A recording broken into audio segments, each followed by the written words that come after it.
Oui, Madame Couturier, donc députée de la Creuse.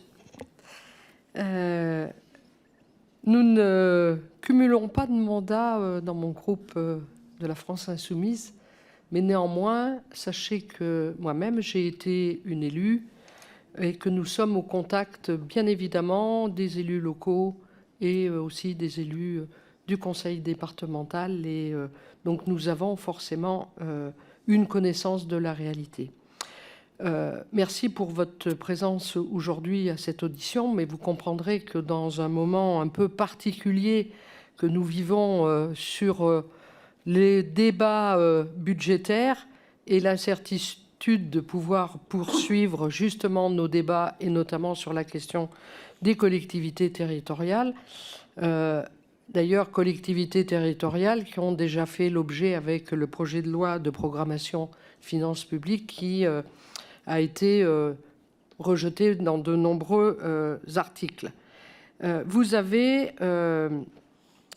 fait état de la difficulté aujourd'hui de faire face à l'augmentation des dépenses, et en particulier, je pense, aux fluides, à tous les produits en matière de restauration. Et vous avez également cité une augmentation très forte par rapport à la question de l'enfance et des difficultés de l'enfance. Vous avez cité les besoins en matière de grand âge, et un département comme la Creuse, vous comprendrez que cette question est quand même au cœur des dépenses justement du département.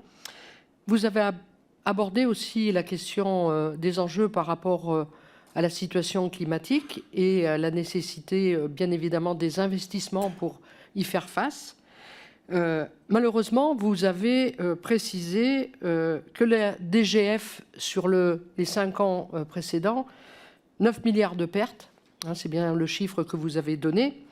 Et donc, aujourd'hui, 15 à 20% des départements sont en grande difficulté, c'est le chiffre que vous nous avez donné.